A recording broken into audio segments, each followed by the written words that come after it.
Kismesis by Str8aura. Kismesis. Twilight slid around a corner, cursing the second of speed she lost by doing so before breaking into a run in an attempt to compensate. The shadows around her lit up, and she fired a concussive blast at the seemingly bioluminescent changeling without breaking her stride. He hissed inequinely before shrinking back from the blast, and Twilight continued her gallop, finally catching sight of her target. A wooden door at the end of the ominous hallway. She slammed them open dramatically to power slide into the center of the dimly lit room, directly beneath a chandelier lit by jade-green stones. As she whipped her head around the room, searching for the one who had called her here, she heard a faint creak above her, and caught the falling chandelier in her magic without thinking, tossing it beside her. An evil cackle resounded throughout the room, and she charged a magical attack as the darkness jeered at her. Very clever, Princess. Your instincts have certainly improved since our last encounter. Enough games, Chrysalis! Show yourself! Since when are we on first-name basis? Chrysalis whispered suddenly, catching Twilight off guard. She whipped around to see the wall shift, and immediately discharged her shot at the wall, blowing it into dust as the outline of a tail slipped away behind it. Twilight leapt through the hole, reaching a dark room lit by spider-like webs made of the neon-green substance changelings seemed to leave behind. Two eyes lit up at the end of the room, faint enough that Twilight wouldn't have caught it if she hadn't seen this trick pulled several times before. She swung her head down to parry at the last moment, feeling an unpleasant scrape as Chrysalis leapt out of the shadows and clashed her horns together. Twilight snarled as she was lifted off her hoofs and slammed against the wall, and she charged her horn again in preparation as Chrysalis bared her teeth.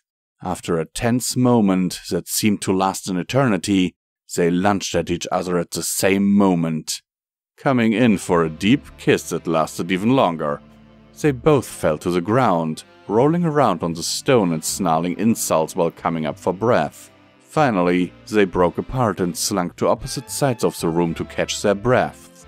Give it up, Chrysalis. You're not getting away with... What did you do again? I don't remember what the plan was again. I was mostly focused on getting you here. You didn't... Whatever, we can still fight. Their horns lit once more, and Chrysalis smirked as she watched her opponent charge her head on. You ran off to fight Chrysalis without telling us, and then you kissed her? I thought she had captured one of the princesses or something. You thought she was putting your mentors in mortal danger, so you kissed her? She also invited me to fight her again next week. I think I'll go. She tore your hind leg off this time. Twilight glanced at the messy stump below the hospital bed sheets, before sheepishly turning back to Rarity. I'm sure she'll give it back next time. She swallowed it whole! So it'll be in the same condition I left it in. Rarity sunk her head into the bed, prompting a few sheepish pats from Twilight. Twilight, my closest. Twilight Acorna Sparkle. Why in Celestia's name do you feel the need to throw yourself into her arms again? I can't help it. She's just so powerful. So many fools have dared to call themselves my equal, but she can actually back up that claim. I hate her with every molecule in my body, but at the same time, I feel drawn to her. Does it make sense? The drone stayed silent, continuing to shine the shit in of his queen as she continued monologuing in response to a question he hadn't asked in the first place. She pondered her nemesis some more while absent-mindedly running a hoof through her hair. When she glared at him suddenly, it occurred that he was meant to answer. Yes, my queen. I've invited her over again for next week. Feel free to abandon the hive that day to save your skin from our rampage. Oh, I can't wait! She giggled in a fashion someone not working under her tyranny might consider adorable, and the drone briefly wondered if he was meant to laugh along as he was obligated to during her evil cackles. Yes, I know a monarch of my status shouldn't concern themselves over such trivial matters as love in any form besides edible. But think of the glory each fight brings us. Two eternal rulers battling for supremacy in a foreign field as cities burn in their wake, unnoticed by either. And if this is love, it's powerful enough to feed my children for centuries. Yes, I will meet her, and we will fight, and we will see what happens. I'm so excited! The battle had raged for hours now, with both sides straining to overcome the exhaustion gained from fighting their equals in strength and stamina.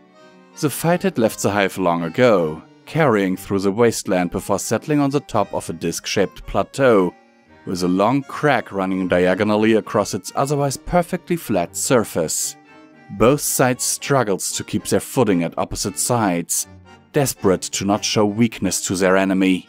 Finally, Twilight collapsed down on her prosthetic leg, struggling to pull herself over to her weakly giggling foe. As she reached Chrysalis, the changeling queen began to stiffly jerk, before leaning down and spitting Twilight's bile-covered leg on the ground in front of her. Thanks. No problem. Please, Chrysalis, this has gone on long enough. Why do you keep fighting me? You haven't even done anything this time. It feels like you just like fighting me. I know. I love fighting you, but I just feel something else between us, and I don't know what it is. You do? She nodded limply, before finally collapsing in front of the princess. Twilight pulled herself over and nervously laid her head on Chrysalis's chitinous belly. When she made no move to stop her, she took another cautious step by running her hoofs through the queen's hair. How about we call it truth on this one? My friends are probably worried about me.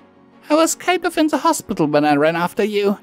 We can call it truth, and then next week, after we've healed up a little, maybe you could come to the castle and we could have lunch together? I'd like that. I'd like that a lot. Twilight snuggled up to her some more, and they lay there, staring up into the clouds, both of them suddenly unsure of their futures. Author's note. In case you couldn't tell, I came up with the title before the story.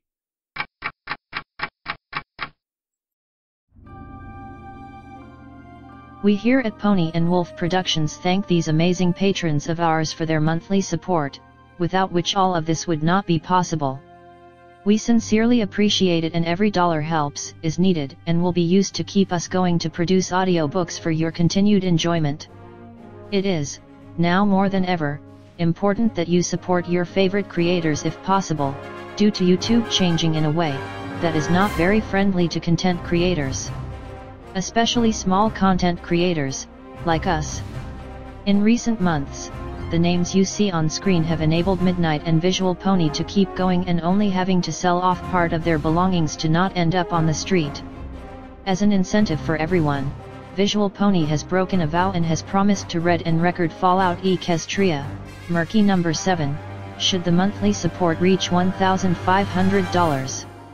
To be clear, this is the absolute minimum amount needed to keep the apartment and all bills paid without starving, while a production of this size is ongoing. The estimated time for this production would be 3 to 4 years, but people already said that Project Horizons was impossible to do, right? And now look who did it, so with Pony&Wolf, you know we can finish the job. For further information on how to support us, please have a look at the description of this video, as there are also other ways, like our merch store. Sincerely and forever yours, your Pony&Wolf team.